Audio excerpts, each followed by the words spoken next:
The Lions 28, Japan 10. The British and Irish Lions get the series off and running. Well, the warm-up anyway with a good win. Japan were excellent opposition.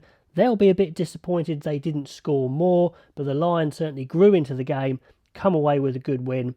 So let's look at the game, and then in my next video I'll look at the individual players on that Lions leaderboard I've been talking about. Now, straight away from the off, Japan move the ball from side to side. The variety in their attack is excellent. The kicks are very varied. They're very exciting to watch. And early on in that first 10 minutes, all the Lions were trying to do was get their defensive system in order. They were happy to drift, not push too hard. And when they attacked, they just went round the corner fairly simply. Didn't really get anywhere. Murray gets isolated on their first attack. They lose a good position. And on 7 minutes, Japan have the first best chance, I think. They have a 3-man overlap, actually, out wide on the right. But the Lions hold up in the tackle, get the turnover. And this is a theme. The Lions clearly were trying to hold Japan up in the tackle. They did it a couple of times, and they did it twice in 2 minutes in that first 10 minutes there. Now, the big story, really, of the 10 minutes, apart from, the Lions just slowly getting into the game, was a nasty-looking injury to Alan Wynne-Jones. So even though Japan were looking the most likely to score early on 12 minutes, it was actually the Lions that get the first score, get the series off and running, 7-0 to the Lions. It's Josh Adams scoring, and it's Buniaki with a huge out-to-win line. Aki actually starts the game with a really poor missed tackle, so I was getting a bit worried, but then he comes back into the attack, massive line off and line out, gets the quick ball. Murray feeds it out to the right. It's not like Adams has got to walk in. He has to beat a couple of players. Does it great. Scores a try, top try. That was a really good nerve settler for the Lions. Now, a theme throughout the game, Japan's attack was excellent, but Lions were very good at turnovers. And in this first half especially, whenever Japan got into good positions, the Lions were able to turn it over. So very good for those individual defenders for the Lions there. 5 minutes later, it's another try for the Lions. They really are starting to run rampant a bit in their attack. It's actually off their first sustained creative phases. Bigger put some good width to the left. He put some good width to the right. Van der Merwe is popping up all over the place, which is exactly what he does for Scotland. And in the end, he makes a big carry down the left, but then pops up on the blind down the right. Again, another good score. Top conversion from Bigger again. 14-0. So it's a brilliant start for the Lions in the end. And Bigger looks every inch the Lion starter to me. Super confident, really showing he's the boss. Loving being there. But unfortunately, again, a bit more bad injury news with Tipuric going off early. So Alan Wynne-Jones and Tipuric both off early before they've been able to show anything of what they could do. I hope both of those aren't too bad. Shortly after that, it's the third try for the Lions. Henshaw this time. It's a good maul for the Lions, but then a fairly simple line from Henshaw off Murray. Bust through a tackle. Good try, but Japan will be really annoyed with their defence there. Not really good enough. So, it's 3 tries up for the Lions. The game maybe is almost over at this point. And Japan are going to be gutted because they've attacked very well, but their defence hasn't been up to it. So, they come back in the second half, but that's really where they lose the game and the Lions win it. On 30 minutes, the Lions' defence has sorted itself out now. It's starting to read Japan's complicated attack much better, and they're forcing kicks that they don't want to do, kicking away possession. So that was good. And then a couple of minutes later, first sign of scrum dominance. Took a good half hour to try and get some change out of the Japanese scrum, but Tyg Furlong gets a bit of a nudge on, get the penalty. And Van der Merwe again is popping up all over the place. Another penalty. They get a 5-minute line out, but Japan turn it over well to snuff out a 4th score, which would have been fatal at that point. With 2 minutes to go, Japan have a really good opportunity to score. All started off from a series of play, started by Matsushima with brilliant footwork off a scrum. They get into a good attacking scrum position, get a couple of penalties for silly playing on the floor for the Lions. I think Conan does one, Laws does another. Very unnecessary playing the ball on the floor. But excellent defence from the Lions. Again, holds out another try, another hold-up tackle. So good D to finish with the Lions. They get the 3 tries. It's 21-0 at half-time. Japan will be very disappointed they haven't got on the board despite some promising attacks, and the Lions got better and better in that half. So the second half starts, and it starts really well for the Lions because Japan try and run it out of their own 22, but really good tracking and a good turnover from Maki leads to a strong attacking position. A clever chip over the top, I think, by Bigger. Williams nearly collects it but knocks on, so should have been a try there. But they get the penalty, get the 5-metre line out.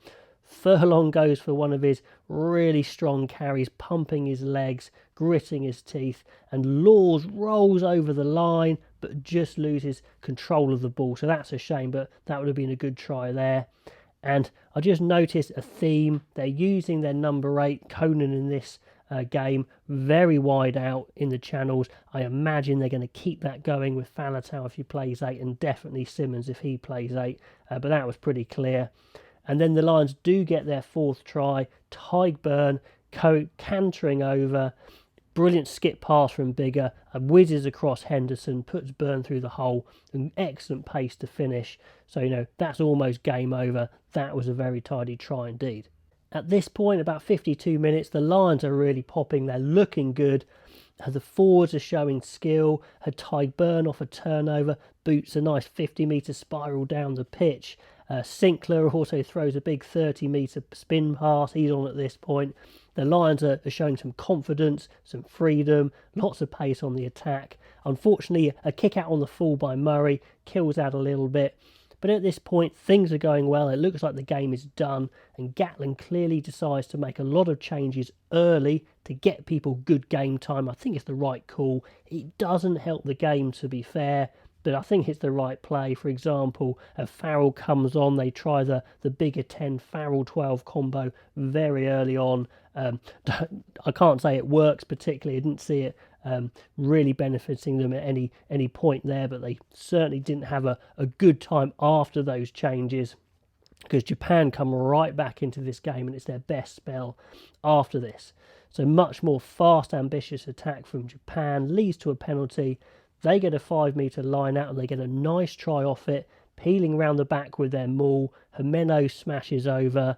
He's a star from the World Cup, probably really should be starting, but he's just come back from Super Rugby, so that's probably why he's not starting. And they're getting into this game. The Lions' defence is scrambling. They miss a penalty kick at goal to get them a little bit further back into the game, which was a bit of a shame. Another interesting point on 65 minutes, Anthony Watson comes on but goes to fullback, not wing.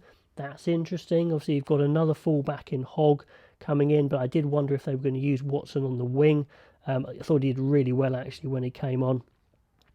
66 minutes, Japan, a much better attack, good phases, really causing the Lions problem, winning penalties.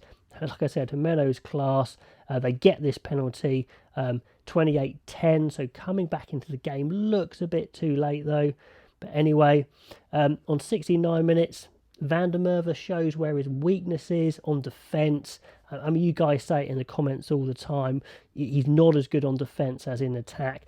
Comes in badly, can't get out again. There's a big overlap down the right, but there is a good turnover from the Lions, and they actually nearly launch a try-scoring attack from Watson and Laws and those the England boys coming on, making a bit of an impact, which is good for them. Now at this point, with 10 minutes to go, Conan has to go off injured. Again, don't know how bad that is. The problem is, because Gatland's emptied his bench, which is fair enough, they've got 14 men for the last 10 minutes, so it is still more Japan for this last 10 minutes, but I'm kind of letting the Lions off for that one because it was a deliberate ploy. They wouldn't normally do that. But Japan are getting some sumptuous handling in, little flicks, little round the corners, wraparounds. It's looking great. But that's literally 10 minutes of pressure. The Lions just about hold off. Matsushima nearly gets down the right, but doesn't quite make it. Then we get a big tackle from Sinclair, tees up his front row mate, Wyn Jones in for the jackal. That relieves the penalty, as it relieves the pressure, gets a penalty, and then there's a bit more backwards and forwards, but that is the game, 28-10. So the positives for the Lions is they win their first game. The momentum, the excitement that brings is everything. They get loads of players onto the pitch experiencing being a Lion, some for the first time, so that's all great. That's what they want. And the tries were good. Some of the play in the first half especially was excellent. A few question marks over the Japanese defence, but there's nothing they can do against that. I wouldn't say there were any poor individual performances, certainly some standouts, and I'll go over those in my next video. And another big positive is the defence got a thorough workout, especially movement. They'll be able to analyse this game and really make some improvements, because certainly they got caught narrow at times. Japan were having success, and if you think about South Africa, if they have that amount of attack and the more impact of their big ball carriers, I think the Lions could have been in big trouble at times, but that's what they needed. They needed some good footage to go through, to look at in their practices. So this was a perfect practice match, warm-up match. And also the set piece needs work. They need a bit more variety, but that was always going to be the case. Anyway, guys, I'd love to know what your thoughts are on that game. Who you think did well? Do you think the Lions did well? Do you think Japan were disappointing? Was it as good a game as I thought it was? I'm excited. The tour is off and running. Let me know your thoughts, and I'll catch you next time.